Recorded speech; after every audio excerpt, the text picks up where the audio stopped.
प्रिय विद्यार्थियों, आज हम कक्षा 10वीं का टॉपिक जो कि एक लेखक परिचय और कवि परिचय अपन कर रहे थे, उनमें सूर्यकांत त्रिपाठी निराला का आज अपन जीवन परिचय और साहित्यिक परिचय जानेंगे।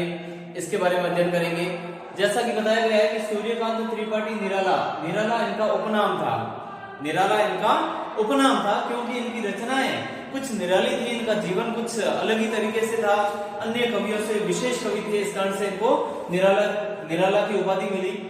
और इसमें देखा जाए तो इनका जन्म सन 1896 में मेदिनीपुर जो कि गांव है बंगाल में, वहां पर इनका जन्म होता है। इनके पिता पंडित राम सहाय त्रिपाठी थे। इनके पिताजी का नाम पंडित राम सहाय त्रिपाठी था। और इनकी शिक्षा के बारे में अपन यदि बात करें तो सूर्यकांत त्रिपाठी निराला की जो प्रारंभिक शिक्षा थी वो हाई स्कूल तक ही हुई। उसके बाद में इनकी घरेलू परिस्थितियों के कारण इनको आगे की शिक्षा के लिए घर पर ही रहकर स्वाध्याय करना पड़ा। खुद ही इन्होंने 3 भाषाओं पर अपनी पकड़ बनाई थी, हिंदी, संस्कृत और बांग्ला। इन 3 भाषाओं पर इन्होंने खुद अध्ययन करके स्वाध्ययन के द्वारा इन्होंने पकड़ बनाई। और इसके बाद में देखा जाए तो इनकी कुछ ऐसी परिस्थितियां रही जो अन्य कवियों से हटकर थी, वो इनकी पीड़ाएं कहलाती है। बाल्यावस्था में माता पिता से बिछुड़न हो जाती है। इनके माता पिता का देहांत हो जाता है जब ये बालक थे। जब सूर्यकांत त्रिपाठी निराला बालक थे उस समय इनके माता पिता का देहावसान हो जाता है। और जब ये युवावस्था की सीढ़ी पर कदम रखते हैं उसी समय क्रमशः एक करके युवावस्था में एक करके इनकी पत्नी, इनके भाई, इनकी भाभी, इनके चाचा, ये एक कोई ऐसी महामारी के भेंट चढ़ जाते हैं। इनकी महामारी के कारण एक करके इन सबकी मृत्यु हो जाती है। और अंत में जो इनकी परम प्रिय पुत्री थी सरोज, उसकी भी मृत्यु हो जाती है। अर्थात कह सकते हैं अपन कि इनका जीवन एक तरह से नीरस था। जो एक पारिवारिक गुड रहस्य होता है या सरस होता है, वो सरसता इनके जीवन में सूख चुकी थी। जो अंतिम इनकी जो सहारा थी सरोज, उसकी भी मृत्यु हो जाती है।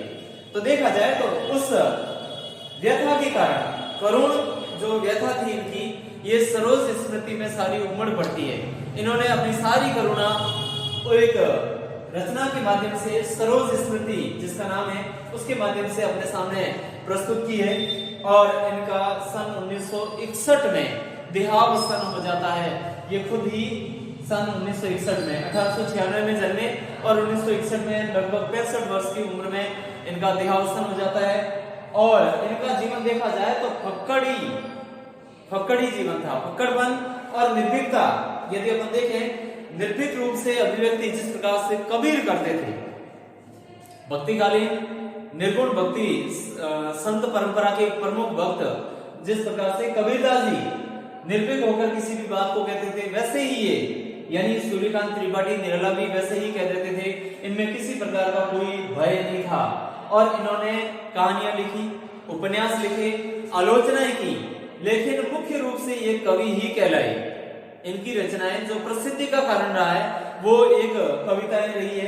कवि के रूप में ये प्रसिद्ध रहे, न कि आलोचनात्मक, न कि उपन्यासकार और न ही कहानीकार के रूप में। तो ये कवि के रूप में प्रसिद्धि पाई है, प्रसिद्ध रहे हैं। और इनकी रचनाएं देखें तो रहस्यवाद, छायावाद और प्रगतिवाद इनसे प्रभावित रही है। इनकी रचनाएं प्रभावित रही है। और रचनाओं में देखा जाए तो मुख्य रूप से अनामिका, परिमल, गीतिका, तुलसीदास, कोकिल मुक्ता, नए पत्ते, राम की शक्ति पूजा, सरोज स्मृति, लिली, चतुरी चमार, अपरा, अलका, प्रभावती, निरुपमा आदि ये इनकी मुख्य रूप से रचनाएं रही है, जिसमें राम की शक्ति पूजा काफी प्रसिद्ध रही है और सरोज स्मृति काफी प्रसिद्ध रही है। इनके ऊपर इनको कई पुरस्कार भी मिले हैं। उसके बाद में देखा जाए तो इन्होंने अनेक पत्र पत्रिकाओं का भी संपादन का कार्य किया था। तो इस प्रकार से देखा जाए तो सूर्यकांत त्रिपाठी निराला जो कि प्रमुख स्तंभ रहे हैं साहित्य के, उनका जीवन देखा जाए तो संकटों से घिरा हुआ, दुखों से घिरा हुआ रहा है। परिवार के सदस्य एक एक करके इनसे बिछुड़ते रहे हैं। इनका दुख, इनका सरोज स्मृति में देखा जा सकता है। उसमें जो रचनाएं रची है उनके माध्यम से अपने सामने अपनी पीड़ाएं प्रस्तुत की है। तो इस प्रकार से आज अपन ने सूर्यकांत त्रिपाठी निराला का जीवन परिचय पढ़ा, इनका साहित्यिक परिचय पढ़ा। आगे हम इनकी द्वारा रचित कविता है उसका अध्ययन करेंगे। तब तक के लिए धन्यवाद।